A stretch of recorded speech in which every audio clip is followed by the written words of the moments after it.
하나님의 말씀입니다. 사람의 사정을 사람의 속에 있는 영 외에는 누가 알리요? 이와 같이 하나님의 사정도 하나님의 영 외에는 아무도 알지 못하느니라. 우리가 세상의 영을 받지 아니하고 오직 하나님께로 온 영을 받았으니 이는 우리로 하여금 하나님께서 우리에게 은혜로 주신 것들을 알게 하려 하심이라. 고린도전서 2장 11절로 12절이었습니다. 여기 보시는 나무가 무슨 나무인지 혹시 아세요? 백향목이에요. 이 백향목은 백향목이 유명한 나라 아시죠? 레바논에서 가장 오래된 백향목이라고 합니다. 그런데 이 백향목이 이렇게 오랜 세월 동안에 수많은 풍파를 당하면서 이렇게 우뚝 서 있을 수 있는 것은 이 나무에 무엇이 튼튼하기 때문에 이렇게 오랜 세월을 지탱할 수 있었을까요? 뿌리죠. 만약에 이러한 나무가 뿌리가 튼튼하지 않았을 것 같으면 이 나무가 몇백 년인지 몇천 년인지는 정확하게는 몰라도 아무튼 가장 오래된 백향목으로서 이렇게 지탱할 수 있는 것은 뿌리가 튼튼하기 때문에 이렇게 오랫동안 서 있을 수 있었던 거예요. 주님의 말씀을 보시면 의인은 종려나무같이 번성하며 레바논의 백향목같이 발육하리로다. 여기 또 다른 레바논의 백향목 나무가 있어요. 다른 나무들, 주위에 있는 나무들보다 월등하게 튼튼하게 이렇게 수렴하게 서 있지 않습니까? 이런 나무의 튼튼한 나무가 되기 위해서 그 수많은 세월 동안에 견디기 위해서 뿌리가 좀먹지 아니하고 튼튼하기 때문에 이렇게 수백 년, 수천 년 동안 살 수 있는 것처럼 주님의 자녀들, 특별히 의인들이 이렇게 서 있기를 우리 주님께서는 원하시는 것입니다. 그래서 오늘 우리가 연구하고자 하는 말씀의 제목을 이런 말씀으로 정해봤습니다. 성령 하나님입니까? 아니면 하나님의 영입니까? 여기 보시면 하나님의 영과 세상의 영이 우리가 조금 전에 본 그 말씀에서 이렇게 하나님의 영과 세상의 영이라고 이렇게 하셨어요. 그런데 하나님의 영이 있을 것 같으면 이렇게 세상의 영이 있는데 우리에게 주신 말씀이 우리로 하여금 그 주님께서 주신 것들을 깨닫게 하기 위해서 주님께서 하나님의 영으로 그렇게 인도하시겠다는 거예요. 그런데 여기 이제 제목이 성령 하나님인가 아니면 하나님의 영인가 이런 제목을 우리가 붙이지 않았습니까? 그런데 우리가 이제 지금 살펴보는 모든 말씀을 보시면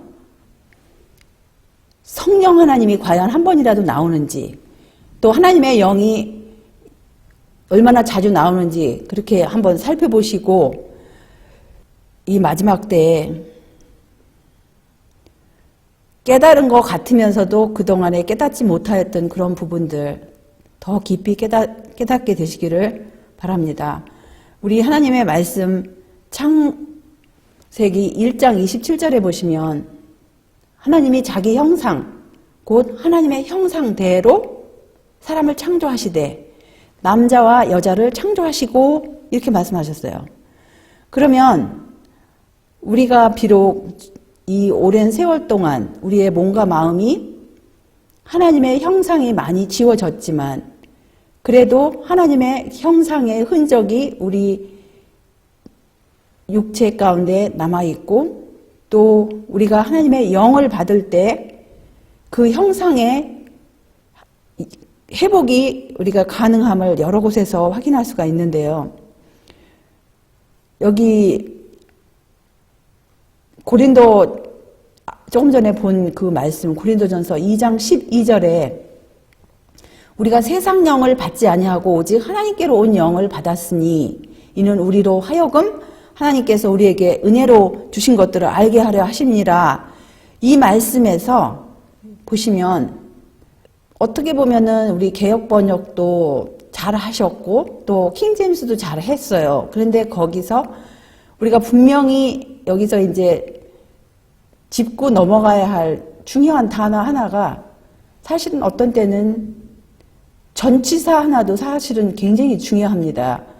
여기서 한국 개역 번역은 하나님께로 온 영 그렇게 이제 번역을 했는데 문제 없지만 그 킹제임스에는 The Spirit which is of God 해가지고 of라는 그런 단어를 썼어요. 그 원래 그 단어는 ek 아니면은 x라는 그런 그 단어인데 그것이 무슨 뜻이냐면은 그 전치사로서 원래의 그 근원이 어디인가 그렇게 사용할 때 그 단어를 씁니다. 보면은 어디로부터 아니면 어디로부터 나오다 해서 그것이 장소일 수도 있고 시간일 수도 있고 아니면 원인일 수도 있고 그것이 문자적으로나 상징적으로나 아니면 직접적으로나 아니면은 그런 간접적으로 그러한 그것이 그 근원이 어디인가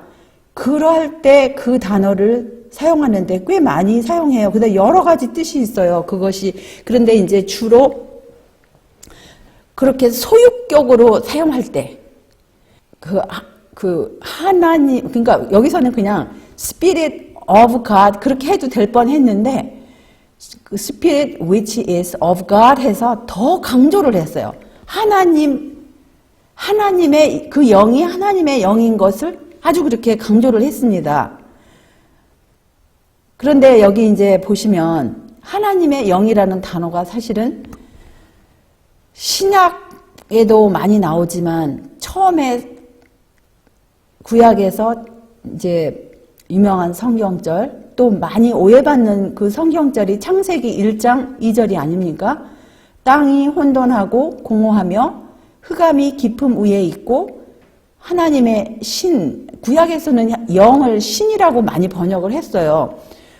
그 똑같은 의미인데 그렇게 이제 우리 개역 번역, 한국 개역 번역상 하나님의 신이라고 했는데 킹제임스에는 그냥 다 동일하게 하나님의 영은 수면에 운행하니라 뭐 하시니라는 여기는 이제 그거는 개역 번역에서 그렇게 한 거고 직역을 할 것 같으면 하나님의 영은 수면에 운행하니라 그냥 그렇게 하면 돼요. 그런데 제가 이제 서두에서도 말씀드렸지만 사실 우리가 사랑하는 우리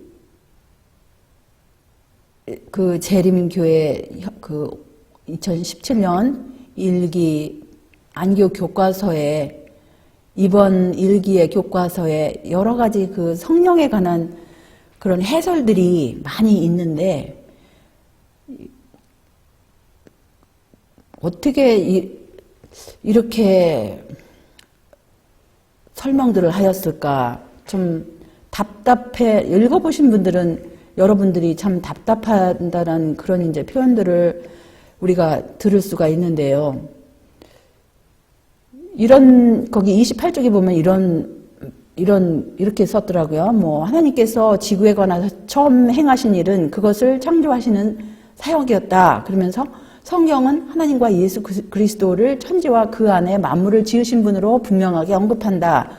거기까지는 맞아요. 그리고 그 다음 문장이 이제 성령을 개체로 이렇게 표현을 했어요. 그리고 성령께서도 창조 사역에 함께 하셨다고 말한다. 그러면서 이제 이 창세기 1장 2절을 그렇게 이제 이해를 시키려고 하는데 여기서는 분명히 우리가 이제 보시면 하나님의 영은 수면에 그냥 운행했다고 그랬어요.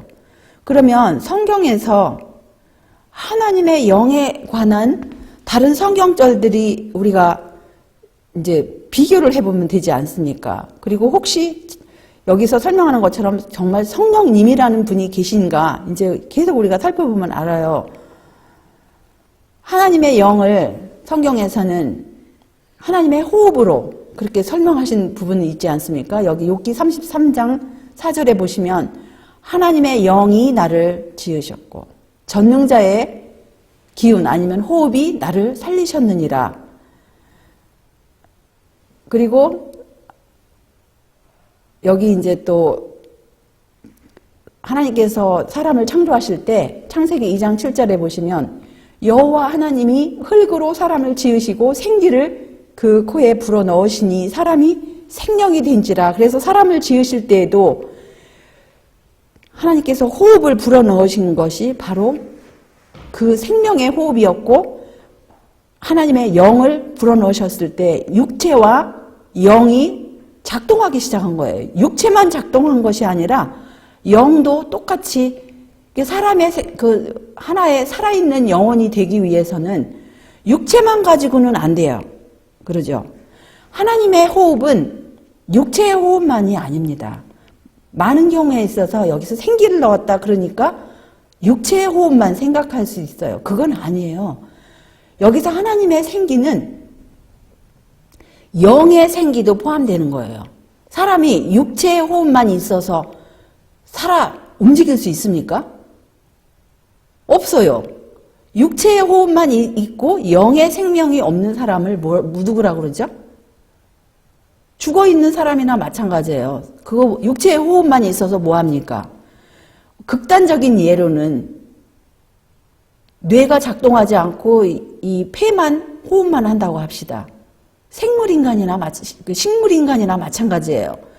그런데 또 다른 쪽으로 이제 영이 있긴 있어도 하나님의 영이 없는 그러한 영은 죽은 사람이라고 그래요. 그래서 하나님의 영이 없이도 육체가 식물인간이 아니면서도 살아서 움직이고 다니지만 하나님의 영이 없이 세상 영을 받고 우리 서두에 보신 것처럼 고린도전서 2장에 보신 것처럼 세상 영으로 우리 육체가 살아 움직이고 다닐 수 있습니다. 그런데 여기 창세기 2장 7절에서 주신 그 하나님의 호흡은 우리 시조에게 아담에게 주신 이 호흡은 세상 영이 아니고 하나님의 순수한 영, 순결하고 거룩한 영. 그래서 육체도 건강하고 영도 순결하고 거룩한 영으로 온전히 하나님과 하나된 그러한 하늘과 하나된 그러한 생명이 되었습니다. 그래서 죄를 짓기 전에는 이러한 거룩한 사람으로 아담이 살아 움직이는 그러한 하나님의 사람이었습니다. 그리고 하나님의 영을 여기서는 또한 하나님의 영이 여러 측면으로 이제 설명을 하세요. 주로 이제 이것에 대해서 오해하는 사람들은 아주 하나님의 영을 굉장히 제한을 시키고 아주 인간적인 측면으로 생각할 수 있는데 그게 아니에요. 하나님의 모든 말씀을 이것저것 살펴보면 하나님의 영을 다방면으로 설명을 하셨습니다. 여기 보시면 시편 139편 7절을 보시면 내가 주의 영을 떠나 어디로 가며 주의 앞에서 어디로 피하리이까. 그래서 여기서 주의 앞을 직역을 할 것 같으면 주님의 임재에서 어디로 피하리이까. 그래서 하나님의 영은 온 천지 만물을 다 이렇게 편재하실 수 있는 하나님의 그 영으로서 편재하실 수 있는 무소부재하실 수 있는 그러한 속성을 우리가 볼 수가 있죠. 그 다음에 하나님의 영은 또한 하나님의 마음도 포함됩니다. 마음만이 아니에요. 마음도 포함이 돼요. 이사야 40장 13절을 보시면 누가 여호와의 영을 지도하였으며 그의 모사가 되어 그를 가르쳤으랴.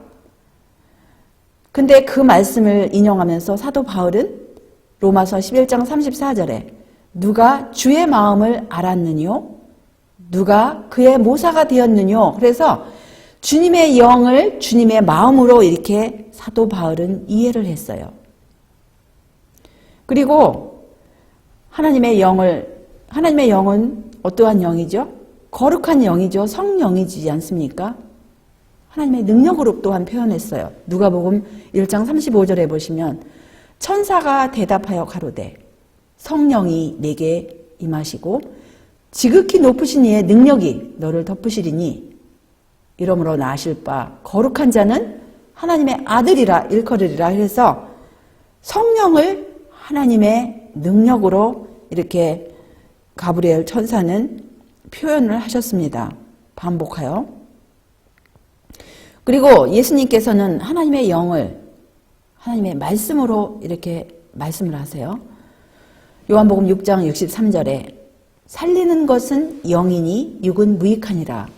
내가 너희에게 이른 말이 영이요 생명이라. 그런데 다른 곳에서 예수님께서 여러 번 강조하시기를 주님의 말씀은 모든 말씀이 하나님 아버지께로부터 받은 하나님의 말씀이라고 하셨어요.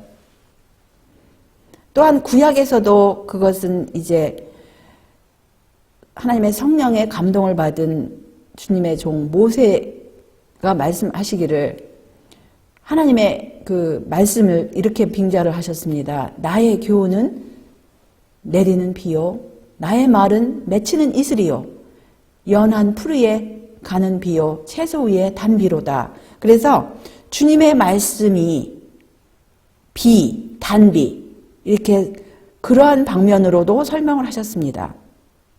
또한 사도 바울이 다른 식으로도 이해를 하셨어요. 로마서 8장 2절에 보시면 이렇게 표현하세요. 이는 그리스도 예수 안에 있는 생명의 성령의 법이 죄와 사망의 법에서 너를 해방하였습니다.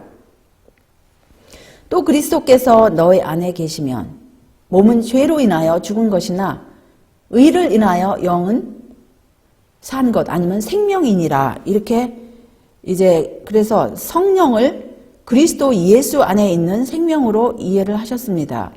그리고 계시 가운데에서 이 계시록을 쓴 요한에게 주신 계시록을 보시면 5장 6절 내가 또 보니 보좌와 네 생물과 장로들 사이에 어린 양이 섰는데 일찍 죽임을 당한 것 같더라. 7 뿔과 7 눈이 있으니 이 눈은 온 땅에 보내심을 입은 하나님의 7 영이더라. 그래서 계시록에서 7은 완전한 숫자이고 눈은 우리가 어떻게 이해할 수 있습니까? 눈으로서 봐요. 그런데 우리의 인간의 눈은 보는 것이 참 불완전합니다. 잘못 볼 때가 참 많아요. 그리고 그 잘못 보니까 이 판단할 때도 불완전한 판단이 나와요. 그래서 우리는 판단할 수가 없습니다.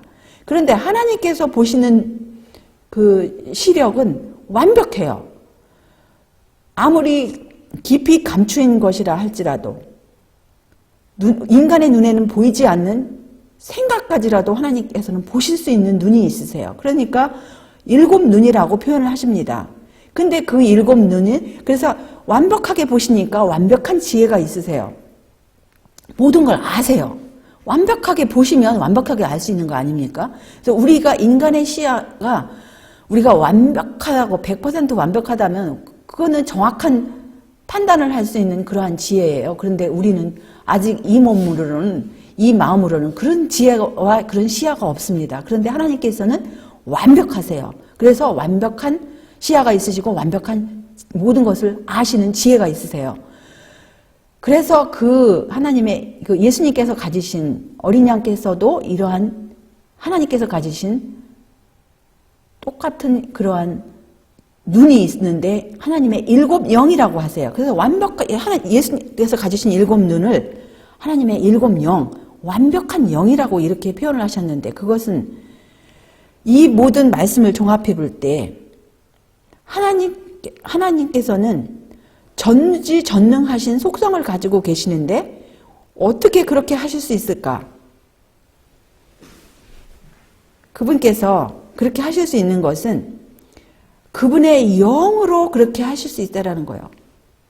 그분의 영으로 이렇게 모든 것을 살리시기도 하시고 어디든지 계시기도 하시고 아시고 그 능력을 베풀 수 있으시고 또 말씀으로 창조를 하실 수 있으시고 또 생명이 있으시고 이렇게 보시고 완벽한 지혜가 있으신 이 모든 것이 그분의 영으로 하나님께서 전지전능하실 수 있다는 거예요. 그러면 사실은 여기서 이미 우리 말씀의 제목에 답은 나왔어요. 그렇지만 우리가 이 성경에 구약과 신약의 영에 관한 성경절이 수백 개가 있습니다. 그런데 우리가 여기서 그치지 아니하고 오늘 시간이 되는 만큼 영에 대해서 계속 살펴보고 또 이번 주 교과서에 짚고 넘어가야 할 부분들을 잠깐 살펴보십시다. 여기 교육책에 보시면 134쪽에 태초에 수면에 운행하신 하나님의 신 아니면 영, 만물이 그로 말미암아 지음받은 말씀, 참빛 곧 세상에 와서 각 사람에게 비치는 빛이신 그리스도의 도움을 받음으로써만 과학의 증언은 올바로 해석될 수 있다. 그래서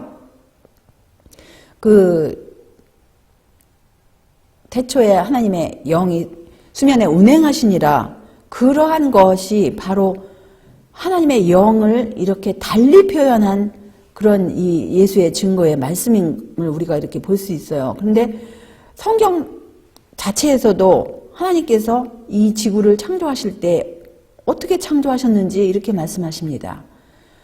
옛적에 선지자들로 여러 부분과 여러 모양으로 우리 조상들에게 말씀하신 하나님이 이 모든 날 마지막에 아들로 우리에게 말씀하셨으니 이 아들을 만유의 후사로 세우시고 또 저로 말미암아 모든 세계를 지으셨느니라. 히브리서 1장 1, 2절에 보면 하나님께서 아들을 통하여 모든 것을 지으신 것을 말씀하시고 또 아들이 어떻게 창조를 하셨는지 여기서는 이렇게 말씀하십니다.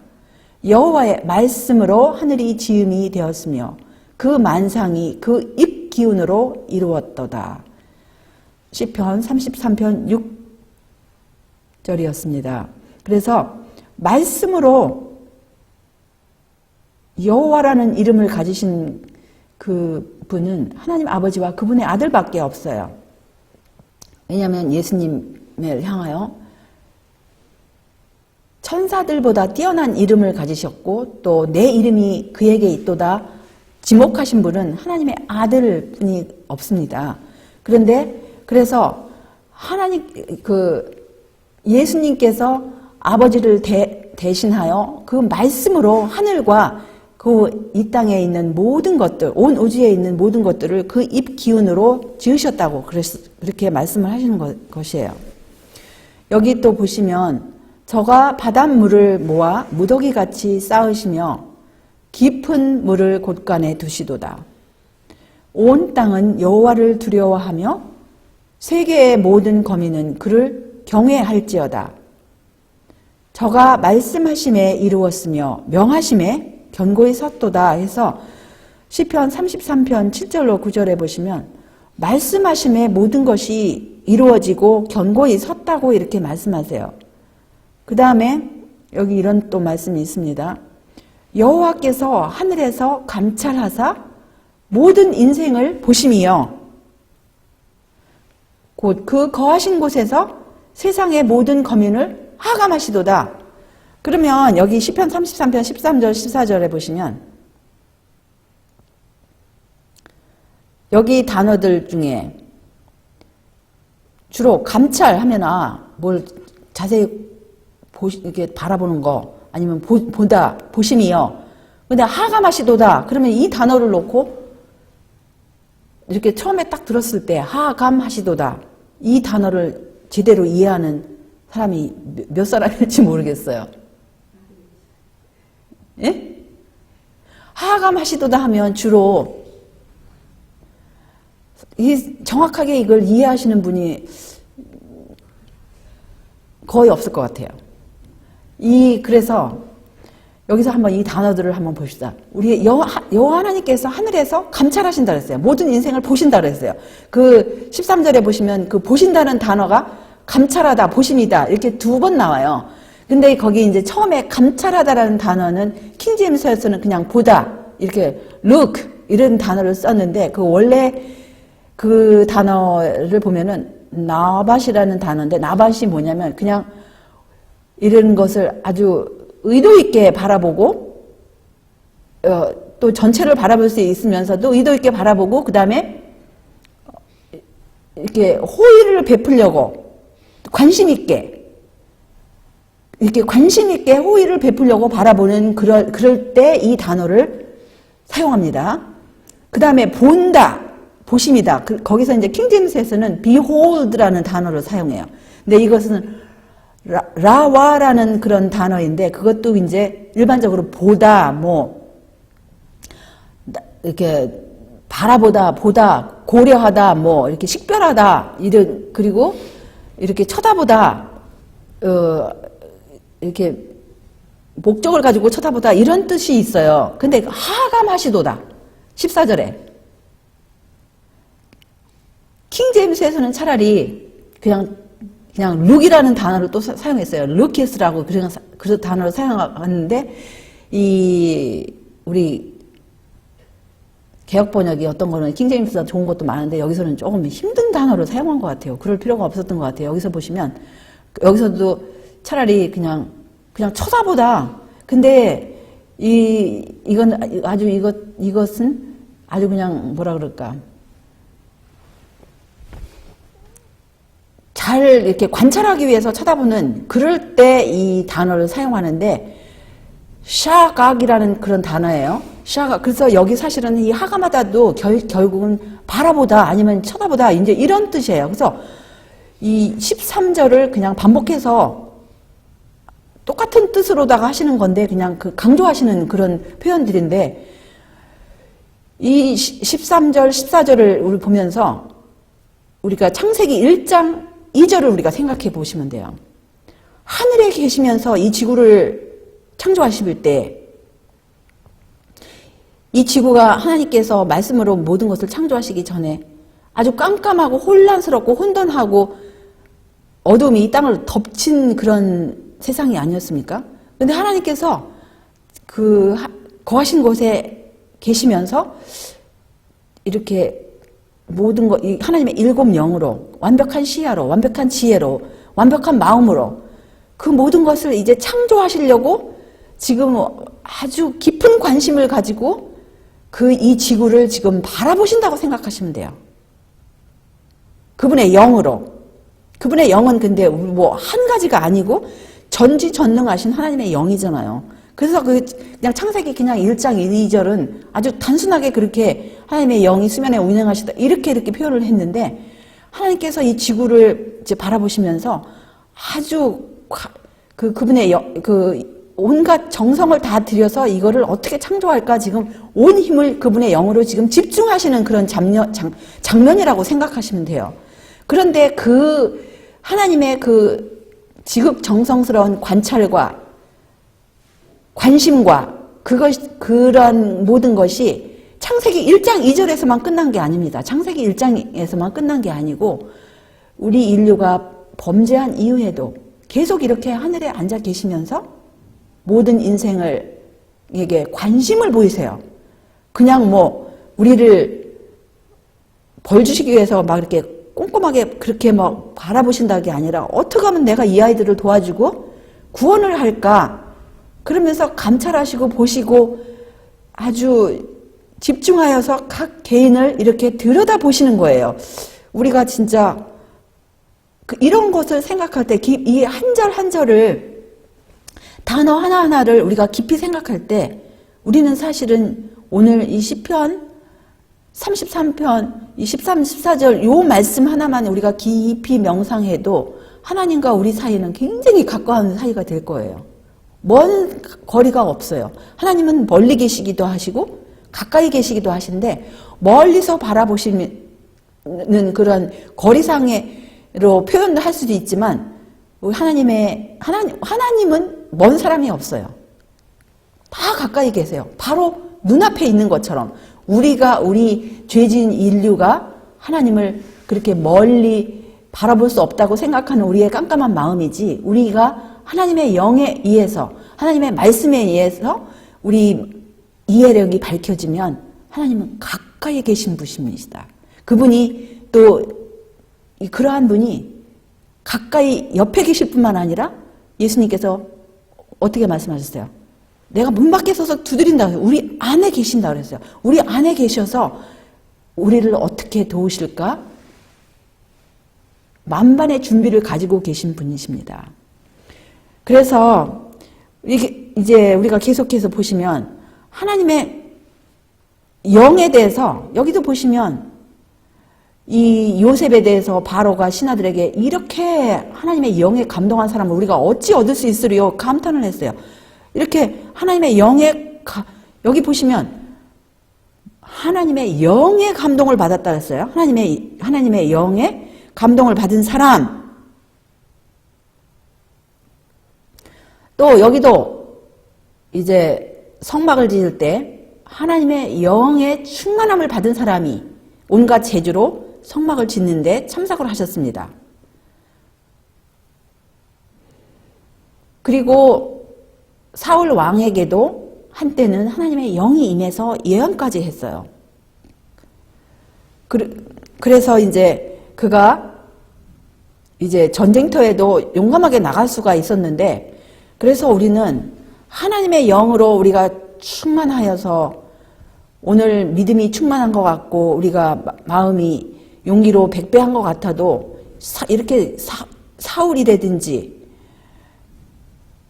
또 솔로몬 왕이라든지 다윗 왕이라든지 한때는 그들이 하나님의 영으로 충만하고 하나님의 목적을 이루었다 할지라도 시선이 점점 말씀에서 떠나고 기도에서 떠나고 하나님의 임재에서 떠났을 때에는 이들이 하나님에게 원수가 되는 그런 일도 할 수 있다는 거예요. 그래서 우리는 얼마나 두려움과 떨림으로 이 하나님의 임재에서, 하나님의 말씀에서 우리가 우리의 구원을 이루어야 할지 매일매일 우리를 살펴야 되겠습니다. 여기도 하나님의 그 영으로 감동받은 사울이고, 또 예수님께서 침례를 받으실 때 예수께서 침례를 받으시고 그 물에서 올라오실 때 하늘이 열리고 하나님의 성령이 비둘기같이 내려 자기 위에 임하심을 보시더니 해서 하나님의 성령이라고 이렇게 이제 했는데, 직역을 하면 하나님의 영이 비둘기같이 내려 자기 위에 임함을 보시더니 이렇게 하시면 되겠어요. 어떤 데는 하나님의 성령이라고 하지만 이런 데는 그냥 제가 가로를 친 거는 그냥 그게 직역이기 때문에 개역 번역에다가 그냥 가로를 쳐서 영이라고 넣습니다. 어떤 부분은 하나님의 성령으로 표현을 하셨지만 어떤 부분은 그냥 하나님의 영으로 이렇게 표현을 하셨어요. 여기도 마찬가지로 예수님께서 말씀하시기를 귀신을 쫓아내는 것이 하나님의 영을 힘입어서 쫓아냈다고 이렇게 말씀을 하세요. 그 다음에 사도 바울은 이렇게 말씀하십니다.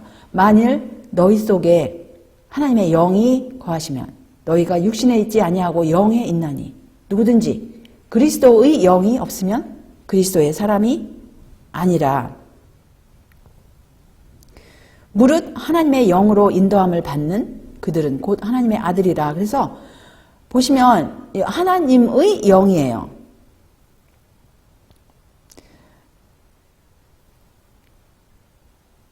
여기도 역시 이제 아까 우리가 살펴본 말씀이죠. 하나님의 영.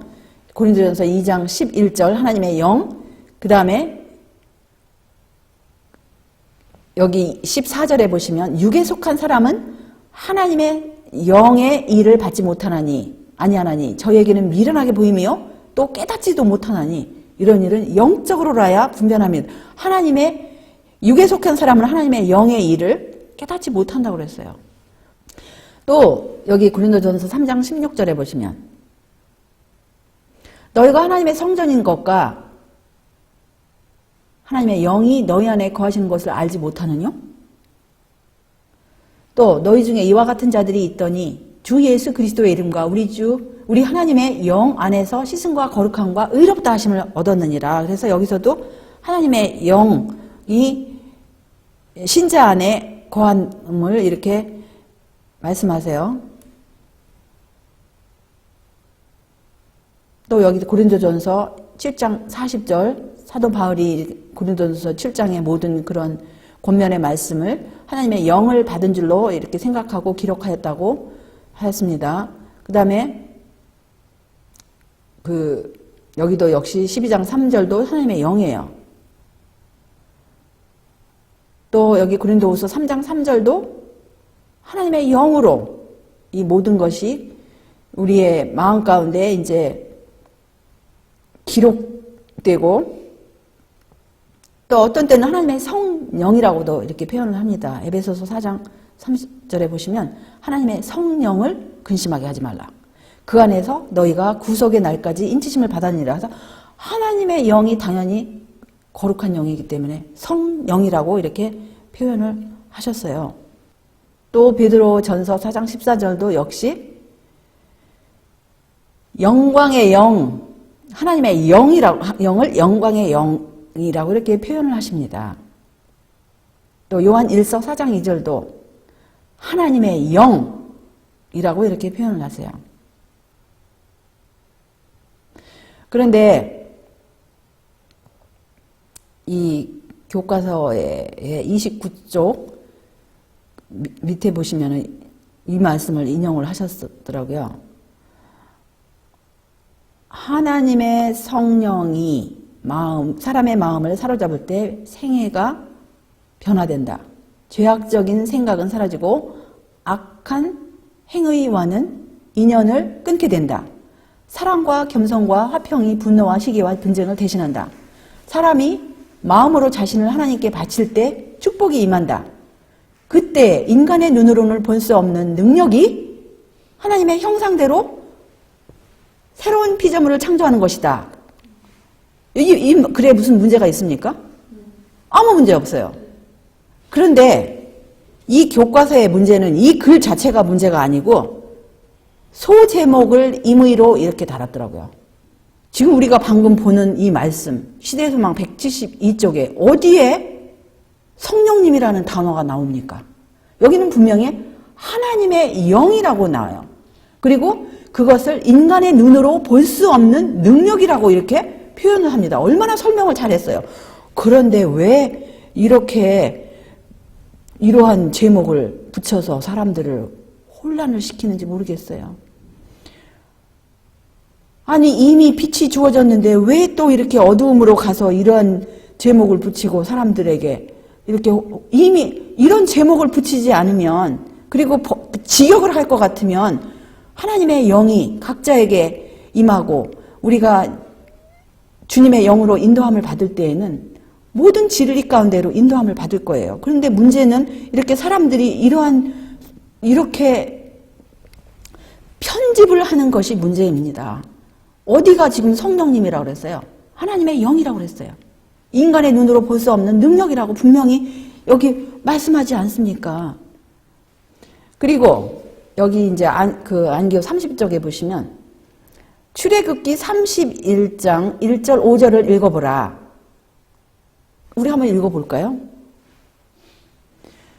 1절 여호와께서 모세에게 일러 가라사대 2절 내가 유다 지파 훌의 손자여 우리의 아들인 부사레를 지명하여 부르고 3절 하나님의 영을 그에게 충만하게 하여 지혜와 총명과 지식과 여러 가지 재주로 공고한 일을 연구하여 금과 은과 노소로 만들게 하며 보석을 깎아 물리며 나무를 새겨서 여러 가지 일을 하게 하고. 지금 이 말씀에 얼마나 명명백백합니까? 누가 지금 누구에게 무엇을 지금 주십니까? 여호와께서 지금 부사레를 부르셔서 그에게 하나님의 영으로 충만케 하셔서 이 모든 것들을 성소를 짓는데 모든 일들을 할 수 있는 지혜와 총명으로 채워주시겠다는 거예요. 이 말씀을 읽어보라 하면 거기서 그냥 이 말씀 자체에 모든 것이 지금 뜻이 다 들어있어요. 하나님 여호와께서 지금 하나님의 영을 부어주시겠다는 거예요. 근데 여기서 뭐라 했냐면은 읽어보라 해놓고 성령은 성소 건재에 어떻게 관여하셨는가, 성령은 하나님이 거하실 처소를 짓는 자들을 어떻게 도우셨는가. 지금 하나님께서 하나님의 영으로 도와주셨지 성령 하나님이 도와주신 게 아니지 않습니까? 그런데 여기 진짜 이렇게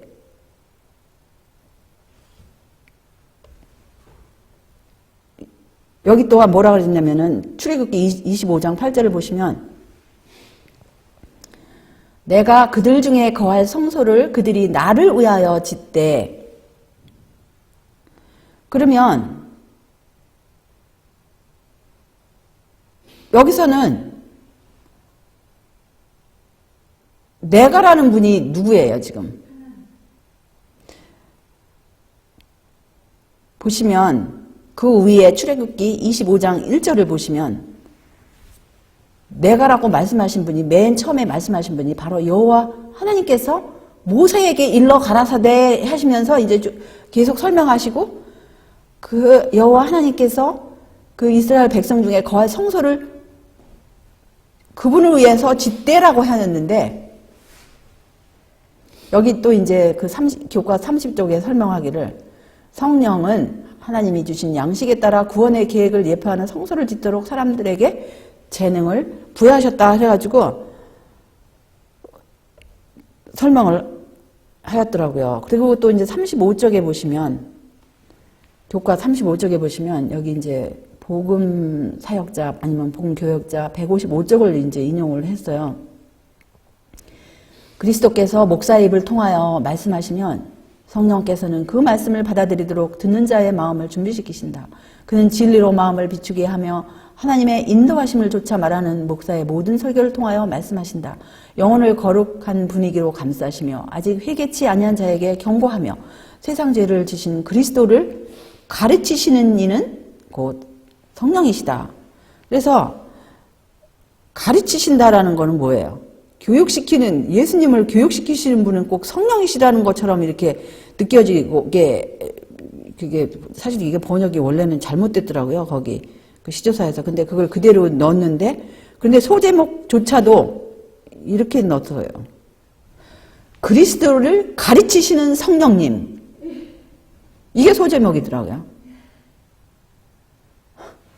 이거 참 너무, 이럴 때는 어떻게 말문이 그냥 막혀요. 여기 보시면 너무 어이가 없어요. 여기 보시면 원래는 이렇게 해야 돼요. 그리스도께서 목사 입을 통하여 말씀하시면 사실 성령은 그 말씀을 받아들이도록 듣는 자의 마음을 준비시킨다. 그는 진리로 말씀을 비추게 하며 하나님의 인도하심을 조차 말하는 목사의 모든 설교를 통하여 말씀하신다. 영혼을 거룩한 분위기로 감싸며 아직 회개치 아니한 자에게 경고하며 세상 죄를 지신 그리스도를 가리키는 것은 성령이다. 이렇게 해야 직역이 됩니다. 세상 죄를 지고 가는 그리스도를 그분의, 예수님께서 그분의 영으로 지금 가리키시는 건데, 지금 이렇게 했어요. 이게 또, 이거 비슷한 말씀이 사실은 또 다른 곳에, 이게 비슷한 말씀이 원래 이게 사실 편지서에 1895년에 이런 말씀을 썼어요. 성령은 진리로 모든 마음을 비추게 하며, 성령에 대해서 그것의 역사에 굴복하는 모든 목사의 모든 설교를 통하여 말한다 해서 성령을 그것으로 이렇게 표현을 했습니다. 그래서 이제 그 비슷한 말씀이 사실은 지금 복음 사역자의 그 내용의 말씀이었는데, 근데 그거 이제 또 33쪽에 이런 게 있더라고요. 성령에 대하여 예수께서는 그가 내 영광을 나타내리라고 말씀하셨다. 구주께서 당신의 사랑을 표명하심으로 아버지를 영화롭게 하려고 오신 것처럼 성령께서도 당신의 은혜를 세상에 나타내심으로 그리스도를 영화롭게 하시려고 하셨다. 그런데 그 다음 말씀이 중요해요. 사실 거기서 그렇게 딱 끝마치면 이 참 어떤 우리가 성경이나 예언신을 인용할 때 그 충분한 뜻을 알려면 앞뒤를 살펴보고 앞페이지 뒷페이지를 다 봐야 돼요. 여기서 보시면은 거기서 그렇게 딱 맞히면 참 불공평합니다. 그 한 단락도 근데 그 뒤에 보시면 이래요. 영화롭게 하시라고 하셨다. 그리고 그 다음에 계속하여 읽으면 바로 하나님의 형상이 인간에게 재현되어야 한다. 그러면서 영감의 글은 이렇게 표현합니다. 하나님의 명예, 그리스도의 명예는 그분의 백성의 품성을 온전케 하는 것과 관련되어 있다. 그래서 지금 몇 분의 명예가 나옵니까? 하나님의 명예, 그리스도의 명예, 두 분의 명예가 지금 달려있다라는 거예요. 주님의 백성들의 품성이 온전케 되는 것과. 지금 근데 그렇게 거기서 이제 그런 식으로 이제 사용을 했는데 사실은 여기서 이제 이 성령에 대해서 예수님께서 이제 그가 내 영광을 나타내리라는 말씀이 있지 않습니까? 요한복음 16장 14절. 그가 내 영광을 나타내리니 내 것을 가지고 너에게 알리겠습니다. 이 말씀을 사실은 이미 예수님께서는 요한복음 10장 32절에 포함이 됐어요. 내가 땅에서 들리면 모든 사람을 내게로 이끌겠노라. 땅에서 이미 들린 후에는 그분의 영으로 모든 마음을 열고 예수님에 대해서 마음을 여는 사람을 주님께로 계속하여 이끌어서 모든 진리 가운데로 이끄실 것을 이렇게도 표현하시고 저렇게도 표현하셨어요. 그래서 성령의 약속은 예수님께서 들린 다음에 예수님께서 들림을 받으신 다음에 십자가에 돌아가신 다음에 이 진리의 영이 임할 것을 이곳저곳에서 이렇게 말씀을 하신 것을 우리가 볼 수 있습니다. 그 이외에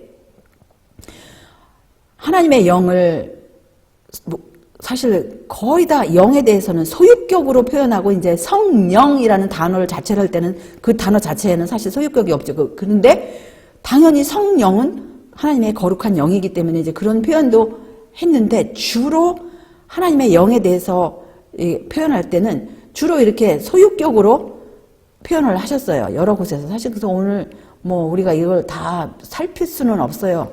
그렇지만 마음이 진실한 성경 학도들은 우리가 하나님께서 이미 주신 이러한 말씀들, 이렇게 명명백백한 이러한 말씀들을 제껴놓고 다시금 이렇게 중세기의 어두움으로 들어가서 자기 자신과 또 혼자만 오해하는 게 아니라 여러 사람을 오해하게 하면은 무슨 상이 있겠습니까? 여기서도 보시면 신약과 구약에 다 보면 소유격으로 그의 성령, 나의 성령, 나의 영, 그리스도, 예수 그리스도의 성령 다 이렇게 그 다음에 그리스도의 영, 또 예수의 영, 뭐 진리의 성령 다 이렇게 소유격으로 표현을 하십니다. 그런데 우리가 주님의 영을 받을 때 주님을 어떤 때는 이제 성령이 객체가 있는 것처럼 표현한 부분들이 있어요. 성령 자체가 객체인 것처럼 성령 자체가 또 다른 하나님이셔가지고 이렇게 움직이시는 것처럼 표현한 그런 성경절들이 왜 있을까요? 왜냐하면 사도 바울은 그걸 이해를 하셨습니다. 고린도 후서에 3장 17절에 보시면 주는 영이시니 주의 영이 계신 곳에는 자유함이 있느니라. 그래서 주님을 영으로 그냥 표현했어요. 주님 자신을 주님은 영이시니 주의 영이 계신 곳에는 자유함이 있느니라. 그래서 주님 자신이 그냥 그 자신이 독단적으로 일하시는 것처럼 성령이 뭐 가라사대 뭐 이런 표현들이 있지 않습니까?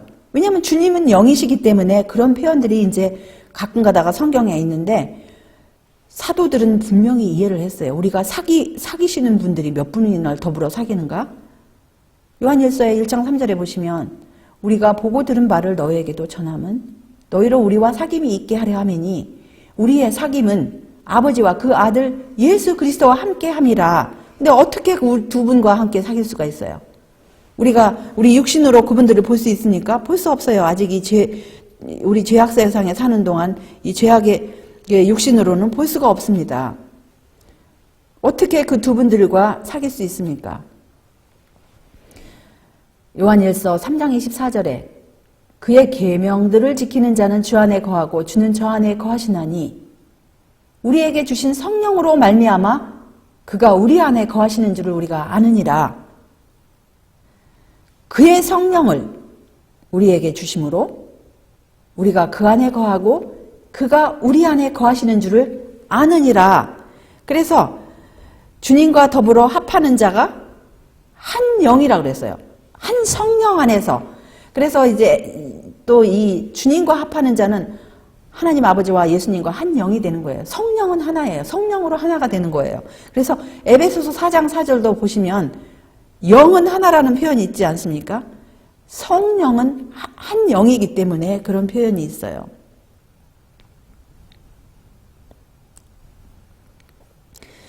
그래서 이제 성령님이 하나님의 성령이지 성령님이 아닌 것을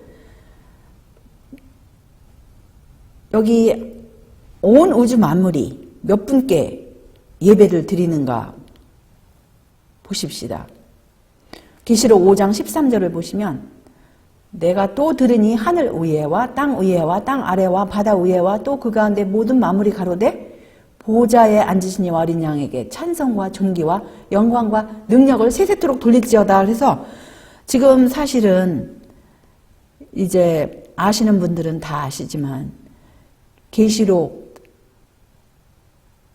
하나만 보신다 하실지라도 구약과 신약의 총 결집체인 그런 계시록, 마지막 결론인 계시록의 모든 계시록을 보시면 이렇게 두 분께 영광 돌리고 두 분께만 구원이 있고 두 분의 나라만 있고 두 분의 제사장이 있고 두 분의 보좌가 있는 것을 이 계시록에서 우리가 확인을 할 수가 있는 거예요.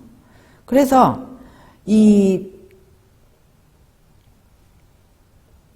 이제 마지막으로 하나만 보십시다. 또 저가 수정같이 맑은 생명수의 강을 내게 보이니 하나님과 및 어린 양의 보좌로부터 나서 22장 1절하고 이제 3절에요. 다시 저주가 없으며 하나님과 그 어린 양의 보좌가 그 가운데 있으리니 그의 종들이 그를 섬기며. 그래서 이렇게 분명하게 나와 있는데 어떤 사람들은 아니 거기 보이지 않아도 그분은 어딘가에 겸손하게 이렇게 장면 뒤에서 이렇게 있다. 사실 이번 교과서에도 그렇게 나왔어요. 성령님은 이런 배후에서 겸손하게 그렇게 역사하고 계신다. 이제 이런 표현들이 있는데 계시록 22장에 유명한 성경절을 빼놓으면 안 돼요. 18절, 19절에 보시면 이 말씀에 더하거나 빼는 자에게 아주 무서운 하나님께서 이 무서운 말씀을 하셨어요. 그 생명책에서 이름을 제하고 아주 그 재앙들을 더하시리라는 그런 말씀이 있습니다. 그래서 이 말씀에는 이렇게 직접적인 말씀에는 더하거나 빼면 절대로 안 된다고 못을 박아 놓으셨어요. 그래서 분명히 이 온 우주가 이제 모든 제약이 맞춰지고 경배를 드릴 분은 하나님과 그분의 독생자, 그분의 어린 양밖에 없습니다. 그래서 오늘 제목에 우리 말씀의 제목 성령 하나님입니까? 아니면 하나님의 영입니까?의 답이 나와요. 답은 무엇이죠? 성령 하나님이 아니고 하나님의 영입니다. 다 같이 기도드립시다. 하늘에 계신 우리들의 아버지, 우리 주님의 은혜 다시 한번 감사와 찬양을 올리옵나이다. 우리